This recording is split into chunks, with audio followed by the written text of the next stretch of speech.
Atos 16, a partir do versículo 30. Meus irmãos, quem encontrou o texto, diga amém. Amém. Vamos ler juntos. Eu vou ler e você apenas lê com a sua mente. Se todo mundo falar junto, a gente fica tudo confuso, gente. Então vamos ler. E tirando-os para fora, disse: Senhores, o que é necessário que eu faça para ser salvo? E eles disseram: crê no Senhor Jesus Cristo, e serás salvo tu e a tua casa. E lhe pregavam a palavra do Senhor a todos os que estavam em sua casa. E tomando-os ele consigo na mesma hora da noite, lavou-lhe os vergões, logo foi batizado. E ele e todos os seus. Amém. Glória a Deus. Pode se assentar. Hoje é um culto muito importante.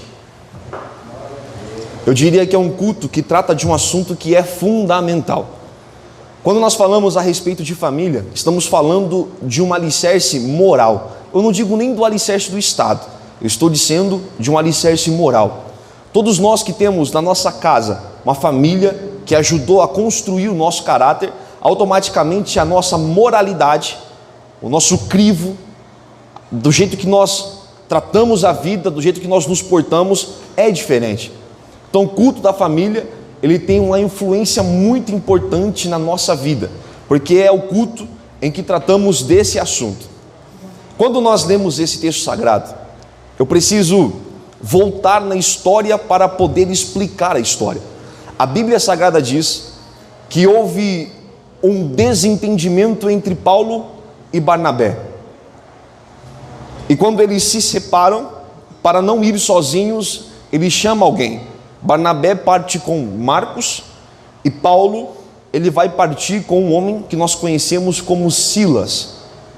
Silas, ele se tornou amigo de Paulo e companheiro da sua caminhada. Quando nós lemos esse texto sagrado, às vezes nós não entendemos o princípio de Deus e não conseguimos de um modo imediato, logo que conhecendo o final da história, nós conseguimos acompanhar o desfecho, mas no começo nós não conseguimos entender por que é que a maior atração daquela cidade não era uma vista monumental como as vistas que nós temos no Rio de Janeiro. Não eram monumentos gigantescos, lindos como nós vemos no Cairo, no Egito, que nós vemos as pirâmides e a esfinge. O que chamava as pessoas naquela cidade era simplesmente a mulher que tinha um espírito. Entenda algo que é diferente, irmão. Espírito de adivinhação e dom de revelação é algo altamente distinto. É distinto. A mulher que tinha um espírito de adivinhação, ela era uma mulher escrava e sob o domínio dos seus senhores, era uma mulher que tinha a habilidade de conseguir trazer coisas que estavam em ocultos e começar a prever como se fosse o futuro daquelas pessoas. E nós vemos que essa habilidade hoje ainda funciona. Quantos de nós conhecemos aqui pessoas que são desesperadas por revelações por aí? Pessoas que querem ouvir alguém citar o seu nome e às vezes citar o seu RG, citar a cor da sua roupa, etc. Nós vemos pessoas exatamente assim no Facebook, homens que começam a fazer uma live e fazendo essa live eles começam a compartilhar. Eu estou vendo aqui a Maria que está com um problema na sua casa e essa live você pode ver que ela explode, ela ganha grandes índices de visibilidade. Todo mundo assiste, todo mundo gosta, a maioria gosta. Mas na verdade existe algo que nós conhecemos como espírito de discernimento, o dom de discernimento. Quando Paulo e Silas estavam passando por aquela cidade, aquela mulher olhou para aqueles dois homens e disse assim: eis aí dois homens de Deus que anunciam as coisas de nosso Deus, ou melhor, dois homens de Deus que anunciam as coisas dos céus, as coisas que Deus revelou dos céus. Mas quando Paulo ele ouve aquele elogio, quando Paulo ouve aquele agrado, ele sabe que aquela palavra não foi proveniente do reino de Deus. Aquela revelação não havia sido Deus que havia dado. E de um modo oculto, Deus dá essa visão a Paulo, e o discernimento que existia em Paulo faz com que Paulo enxergue que por trás daquela pessoa existia um espírito maligno. E Paulo, quando ele ergue a sua mão e repreende aquele espírito, aquela mulher ela é liberta daquele espírito imundo. E quando aquela mulher é liberta, duas coisas acontecem. Uma coisa muito boa que é, aquela mulher já não estava mais sob o domínio do inferno. A segunda coisa que aconteceu foi que agora os donos daquela escrava, que tinham o poder da adivinhação, agora já não tem mais a sua atração principal. Ele já não tem mais a pessoa que atraía turistas para aquela cidade.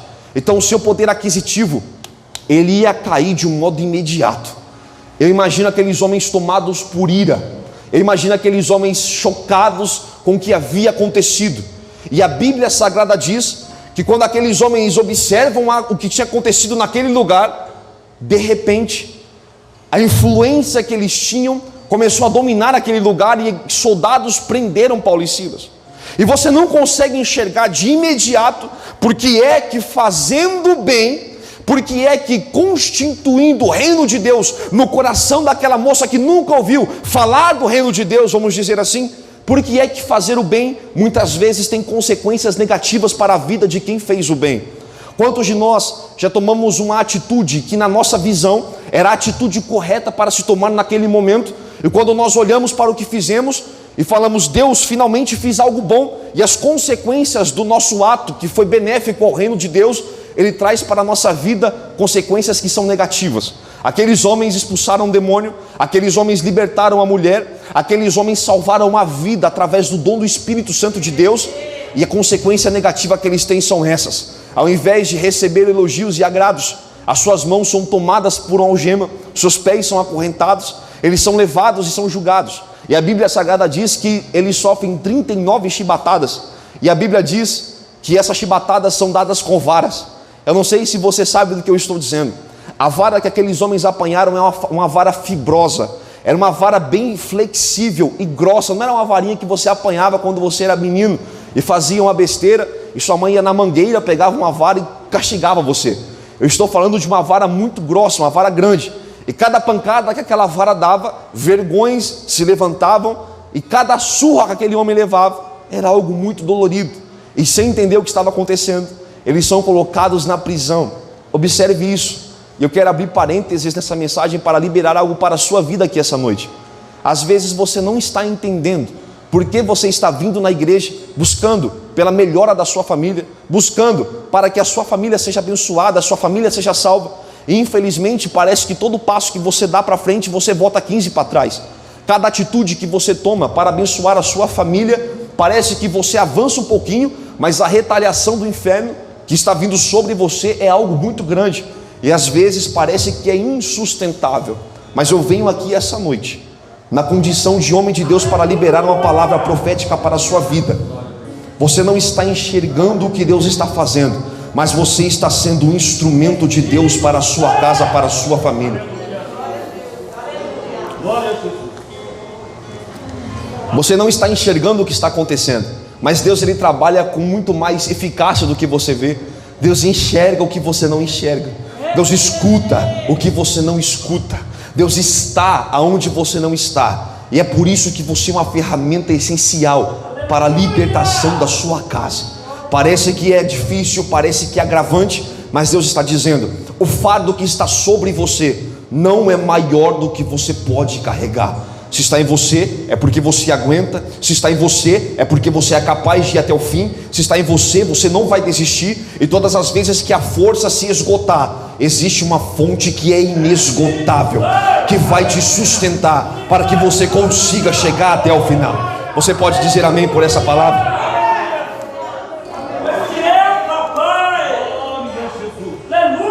Existe um grande detalhe. Paulo e Silas estão colocados na prisão. E sendo colocados na prisão, eu acredito que, entenda isso por favor, quantos de nós estamos em ambientes que são fechados, ou estamos em uma área de conflito, e quando nós sabemos que existem vias para sair dessa área de conflito, nós nos sentimos melhores. Um exemplo: a conta chegou, mas existe uma saída. O meu trabalho, a minha remuneração é capaz de fazer com que eu pague essa conta. Então a agonia que chegou até em você, ela é sanada pela resposta e pela via que você tem para poder tomar. Agora, qual é a via? Qual é o caminho? Qual é a estratégia que você pode tomar se você está dentro de uma prisão? Qual é a atitude que você pode tomar, sendo que todos os seus direitos agora já estão privados? Qual é a atitude que você pode tomar, sendo que a força do seu braço já não consegue causar impacto, sendo que o seu poder de persuasão já não consegue mais causar efeito, sendo que a influência que você tem já não consegue causar mais nada? Eu imagino que existem circunstâncias na vida que nos guia para um crescimento espiritual. Eu quero dizer algo para você aqui muito importante. Só existe um fator que faz a gente crescer, que é o sofrimento. O sofrimento é o único fator que faz a gente crescer. O sofrimento é o único fator que nos ensina alguma coisa. Ninguém aprende ganhando. A gente ganha porque a gente aprendeu perdendo, e o ganhar é consequência de quem perdeu muitas vezes e eventualmente acabou ganhando em algum momento da vida. Muitas vezes nós achamos que devemos ganhar sempre, mas nós esquecemos que a lição de Deus maior não está no ganhar. A lição de Deus maior não está em ser feliz o tempo todo. A lição de Deus maior se manifesta nos momentos de tribulação. Quantos de nós já fomos forjados em momentos de tribulação? Quantos de nós que estamos aqui, eu estou pregando para você mesmo, quantas vezes você já passou por momentos na sua vida que você disse: eu não vou conseguir sair desse labirinto, eu não vou conseguir sair dessa cadeia, e de repente olha como você está aqui hoje. Quantas vezes você já se enxergou em ambientes desesperadores? Quantas vezes você já se enxergou em ambientes, em cenários em que você não tinha como sair? Quantos de nós já perdemos noites de sono aqui, porque nós não conseguimos idealizar na nossa mente estratégias para solucionar problemas? Mas o tempo foi revelando a nossa força, Deus foi nos dando estratégias e conseguimos chegar até aqui. E o nosso sofrimento, o momento de agonia que passamos, nos ensinou a ser maiores do que éramos antes. E o sofrimento nos ensinou que Deus, Ele é maior na nossa vida.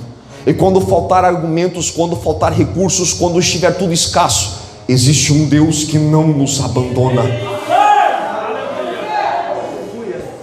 Aqueles homens estão sofrendo e estão colocados na prisão.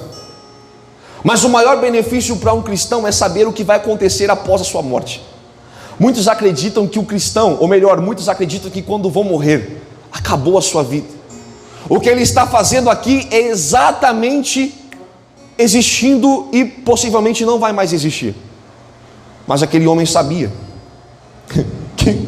que por trás das paredes daquela prisão, acima do teto da prisão, existia um Deus que, como o salmista Davi disse, inclina os seus ouvidos para mim.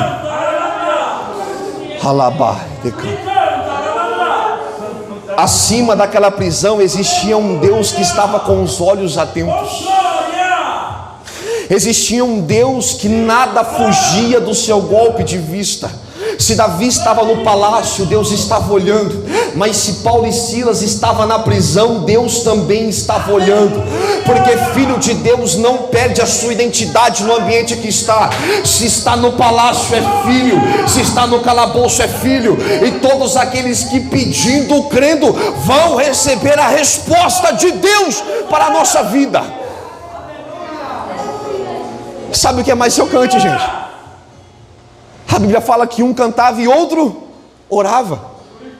Quem está alegre faça o quê? Cante. E quem está triste faça o quê? Ore. Nós estamos em um ambiente fechado, com dois homens que estão com sentimentos diferentes. Enquanto eles oravam e cantavam, cada um assumia um papel. Um estava feliz pelo que havia acontecido, e o outro estava entristecido pelo que havia acontecido. Por isso que um cantava e o outro chorava. Mas a Bíblia diz que de repente, oh meu Deus, eles estão cantando e orando. Rapaz, o rapaz acabou de levar uma surra. Ele está com vergões dominando todo o seu corpo. Ele está totalmente destruído. E a Bíblia diz que eles estão orando e cantando. A Bíblia fala que eles estão machucados, estão feridos e estão com sono, porque é meia-noite. Mas eu quero te dizer algo muito importante. Quem tem projeto de Deus na vida, quem tem propósito de Deus na história, quem precisa desesperadamente de uma solução de Deus, o cansaço não sobressai o propósito, o cansaço não sobrescreve o propósito, a fadiga não sobrescreve o propósito, as dores não sobrescreve o propósito. É por isso que muitos que estamos aqui somos desacreditados por muitos que estão aí fora, por muitos que não acreditam na gente, porque diz: como é que pode estar na igreja hoje, no meio da pandemia, perdeu parente, perdeu amigos, perdeu colegas, perdeu o emprego, está financeiramente falido? E Deus está dizendo é que o propósito que está na sua vida é muito maior do que o propósito que o mundo quer esconder. A luz que está em você é maior do que as trevas do mundo.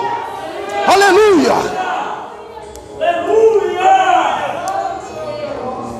Eu imagino, gente, e a Bíblia diz que os prisioneiros ouviam. Eu imagino os prisioneiros olhando aquela situação e dizendo: oh rapaz, vocês estão presos juntos aí, e de todos os que estão presos aqui, ninguém apanhou como vocês. Vocês deveriam dormir para que os vergões fossem curados, para que o seu corpo pudesse se regenerar. Você deveria dormir, você deveria descansar para melhorar a sua estatura, porque você está todo quebrado, rapaz. E eu imagino Paulo e Silas dizendo: eu tenho um Deus que não interessa se eu estou machucado ou fedido, eu sou filho dele e ele está me ouvindo. E a Bíblia diz que no momento da cantoria, no momento da oração, a oração e a cantoria foi altamente interrompida. Oh meu Deus! Eu imagino, sabe o que eu imagino, João Carlos? Nós dois presos lá, eu e você, Igor e John e Igor presos. Possivelmente, John, era você que ia estar cantando. Porque geralmente a pessoa que apanha, principalmente gordinho, sente mais dor, João, porque é maior o impacto da paulada. Mas sabe o que é interessante, João? Imagine eu e você cantando. Imagine eu e você cantando. Eu e você orando. E de repente nós começamos a enxergar, ouvir um terremoto dentro da cadeia. E aquele terremoto começa a chacoalhar aquela cadeia. De repente, eu olho para a mão do John. Ô John, cadê a corrente que estava na sua mão? A corrente saiu. E a corrente que estão nos seus pés, elas também saíram. E o que é mais interessante é que Deus ele usa um terremoto para conseguir fazer algo bom. Eu estava pregando no Campo Belo, numa igreja que tinha uma grande concentração de haitianos. Quem é que lembra de quando houve o terremoto no Haiti? E aquelas pessoas teve que ser refugiadas em outros lugares, e muitos delas vieram para o Brasil. E não conseguindo morar no centro, foram para regiões periféricas, como o Campo Belo. E eles estavam ali, e eu comecei a conversar com eles, que falam muito bem o português. E todas as vezes que eu conversei com eles e perguntei a respeito do terremoto, a lembrança que eles tinham era catastrófica. Porque eles viram homens, comércios, eles viram famílias sendo engolidas pelos escombros. Mas de repente eu enxergo na Bíblia Deus usando uma catástrofe para causar uma libertação. Sabe aonde está o problema? É que nós muitas vezes enxergamos o terremoto como uma catástrofe insolucionável, uma catástrofe insolúvel. E Deus está dizendo: eu sou capaz de transformar uma catástrofe em uma libertação. Sabe que as pessoas geralmente elas não entendem? E entenda algo, por favor. Quando nós reconhecemos e dizemos que o justo ele viverá pela fé, nós estamos colocando todas as nossas fés, toda a nossa crença em um futuro no próprio Deus, confiando que Deus vai tomar atitudes que fogem do nosso conhecimento, porque Deus ele sabe o que é melhor para a gente. Mas como o pastor Natanael disse na escola dominical, existem circunstâncias da nossa vida que nós não conseguimos descrever o que o nosso Deus ele quer para nós. E a atitude correta nesse quesito não é contender, não é confrontar, mas é confiar nos planos de Deus. A Bíblia diz que aquele homem está liberto. Estou encerrando. A catástrofe foi por algo bom. E nós estamos vivendo uma catástrofe gigantesca. Mas eu estou conseguindo enxergar coisas boas nessa catástrofe, gente. Eu estou vendo corações que são de pedra sendo triturados pelo medo. Homens que estavam distantes, e essa pandemia foi como se fosse um imã e trouxe para perto de novo. Quantos de nós já fomos mais duros? Essa pandemia sensibilizou o nosso coração. E a Bíblia Sagrada diz que a libertação que aconteceu pós-catástrofe, ela tinha um sentido, ela tinha um porquê.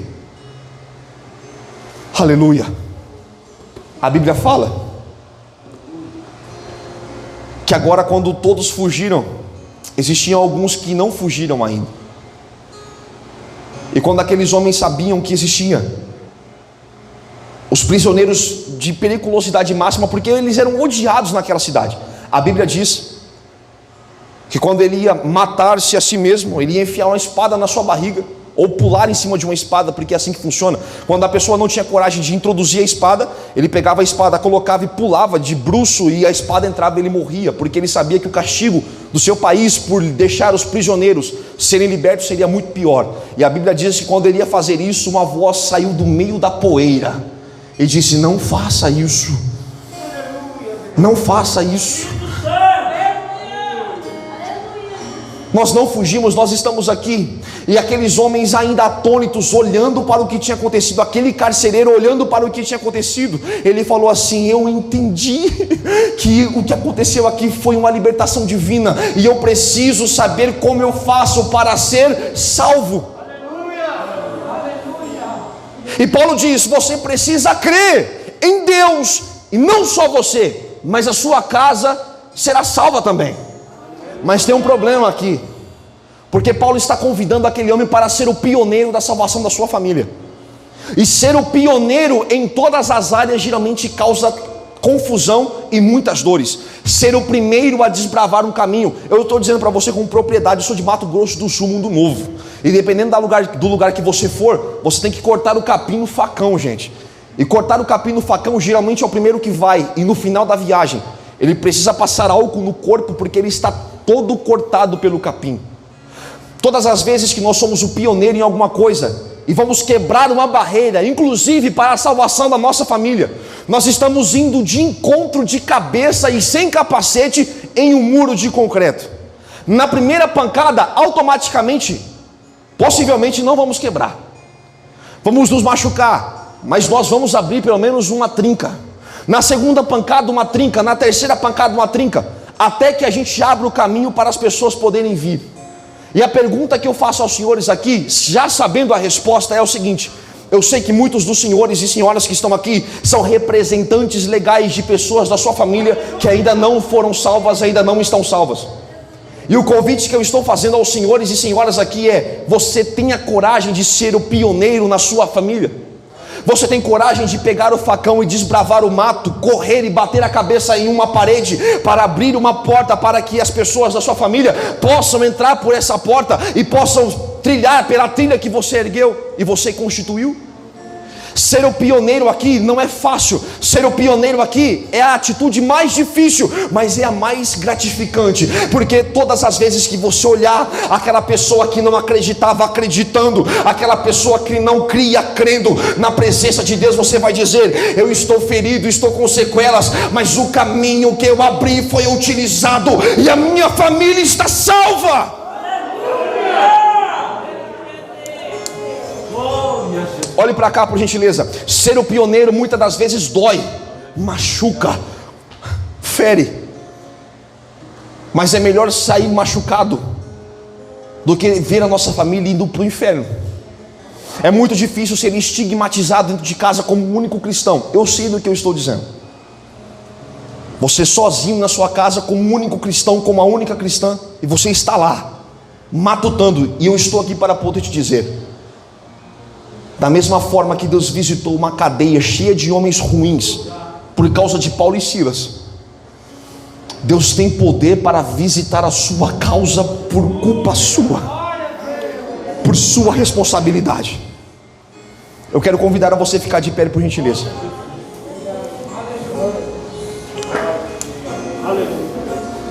O que aquele homem teve que passar? Primeiro, medo de morrer. Ele sabia que iria morrer por causa do Império Romano, por deixar os prisioneiros fugirem. Qual que é o segundo quesito? Ele acreditou em Deus acima de tudo, e crendo em Deus, a sua família e sua casa foram salvos. E nesse culto da família, eu queria fazer uma pergunta a você. Talvez alguém já desbravou o caminho e você passou por ele. E Deus te trouxe aqui, essa noite. Eu quero te fazer uma pergunta. Quem de você hoje entendeu que a família é muito importante? E a família é muito mais saudável e muito mais unida se estivermos todos juntos no mesmo propósito. Eu queria te fazer um convite. Eu não vou pedir para você vir aqui à frente, mas de onde você estiver. Qual de vocês hoje quer reconciliar com Cristo? Reconciliar. Já foi crente um dia e hoje não é mais cristão. Deus está dizendo: o caminho que você um dia voltou para trás é o mesmo caminho para você poder voltar. E Deus te trouxe num culto como esse para poder te lembrar: a sua família é projeto de Deus. Eu quero fazer uma pergunta: quem de vocês é a primeira pessoa a reconciliar com Cristo? Onde você está? Eu peço que você só erga a sua mão para mim poder te identificar. A primeira pessoa, uma pessoa reconciliou com Jesus ali. Cadê a segunda pessoa? Cadê a segunda pessoa que vai reconciliar com Cristo aqui? A segunda pessoa que vai se reconciliar com Cristo. Uma pessoa já veio, a segunda pessoa. Você é importante para Jesus. Cadê a segunda pessoa? Eu vou falar mais uma vez. Agora, aquela pessoa que nunca confessou a Cristo como Salvador, que veio no culto como esse, a convite, e entendeu hoje que para você chegar até aqui o caminho foi desbravado. Quem é a primeira pessoa que vai hoje confessar Jesus como Salvador? Faça assim com a sua mão. Já temos uma pessoa que se reconciliou. Existe alguém aqui essa noite que nunca reconheceu a Cristo? Não. Moça, feche os seus olhos e repita comigo: Deus, nós estamos aqui, eu estou aqui, porque o Senhor é bom e a sua benignidade dura para sempre. Obrigado pelo Senhor ter me alcançado aqui nesse culto essa noite e ter me convencido que a minha família, os meus filhos, são projetos do Senhor.